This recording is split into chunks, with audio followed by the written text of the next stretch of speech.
Delhi blast से जुड़ी हुई बड़ी खबर है। आमिर राशिद को एनआईए रिमांड में भेजा गया है। पटियाला हाउस कोर्ट ने आमिर की 10 दिन की रिमांड में उसको भेजा है। दिल्ली धमाके का आरोपी है आमिर राशिद अली। आमिर पर डॉक्टर उमर को धमाके में मदद करने का आरोप है। धमाके वाली कार आमिर के नाम पर ही रजिस्टर्ड है। तो ये इस वक्त की बड़ी अपडेट हमें मिल रही है। आमिर को 10 दिन के रिमांड में भेजा गया है। पटियाला हाउस कोर्ट ने एनआईए कस्टडी में भेजा है आमिर को। दिल्ली धमाके का आरोपी है आतंकी आमिर। उमर के साथ आमिर ने रची थी ब्लास्ट की साजिश।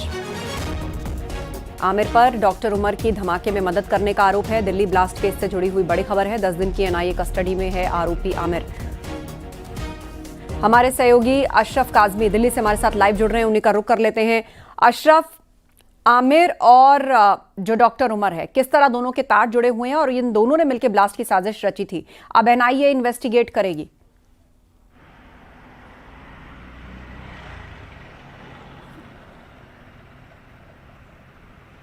आप तक आवाज पहुंच रही है अशरफ? जी। तो डॉक्टर आमिर और माफ कीजिए, आमिर और डॉक्टर उमर, किस तरह दोनों का लिंकअप सामने आया है और कैसे दोनों ने मिलकर धमाके की साजिश रची? देखिए, जो आरोपी है आमिर, यहाँ पर ये जो डॉक्टर था, जो आत्मघाती हमलावर थे उमर नबी, उसका करीबी बताया जा रहा है। और I-10 कार जिसमें बम धमाके में इस्तेमाल की गई थी, आमिर जो आरोपी यहाँ पर पेश हुआ है, ये इसका मालिक बताया जा रहा है कि इसके नाम पर भी ये गाड़ी रही है। तो और इनका संबंध बताया जा रहा है कि जो उमर नबी है उसका काफ़ी करीबी रहा है। तो आज यहाँ पर पटियाला हाउस कोर्ट में एनआईए ने उसको पेश किया और करीब 10 दिन की रिमांड कोर्ट से मांगी थी, जो कोर्ट ने स्वीकार कर ली। अब यह आमिर को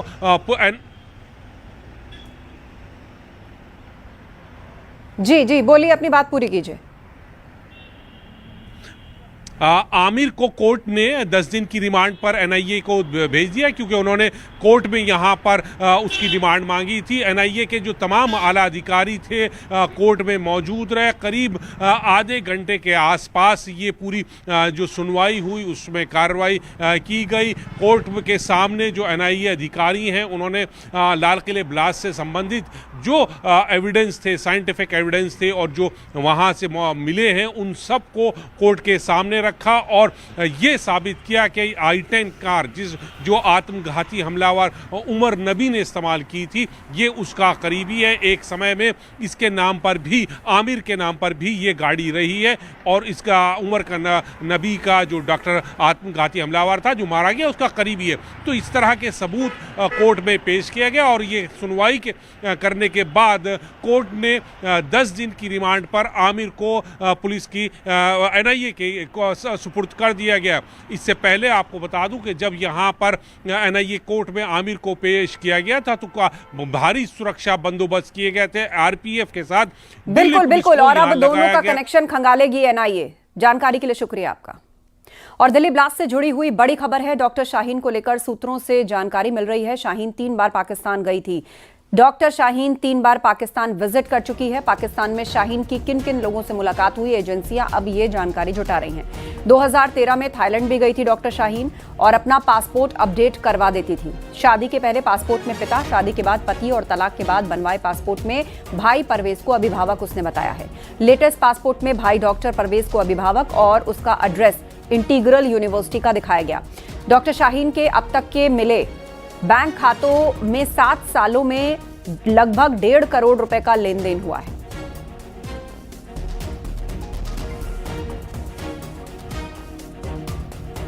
यूपीएटीएस डॉक्टर शाहीन के बैंक अकाउंट को खंगाल रही है। शाहीन के लखनऊ, कानपुर, सहारनपुर में बैंक अकाउंट थे।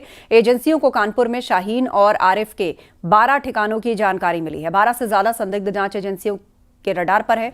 कानपुर के चमनगंज, बेगमगंज, जाजमऊ, काकादेव, रावतपुर में नेटवर्क बनाने का आरोप है। आरिफ के फ्लैट के आसपास के कमरों की भी जांच हो रही है। साथ ही डॉक्टर आरिफ के संपर्क में आने वालों की लिस्ट तैयार की जा रही है।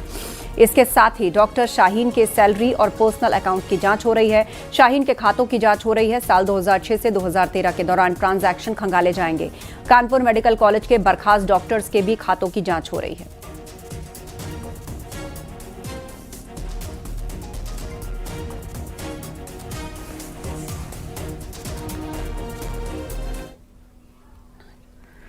दिल्ली ब्लास्ट का कनेक्शन कानपुर से पता लगाने के लिए तमाम जांच एजेंसियां तफ्तीश में लगी हैं। डॉक्टर शाहीन और डॉक्टर आरिफ के आपस में नेटवर्क का पता चलने के बाद सुरक्षा एजेंसियों ने जीएसवीएम मेडिकल कॉलेज के स्टाफ का ब्यौरा जुटाया और सूत्रों की माने तो लगभग 2400 लोगों का ब्यौरा एजेंसियों ने लिया है। इसमें नर्स से लेकर पैरामेडिकल स्टाफ कर्मचारी शामिल है।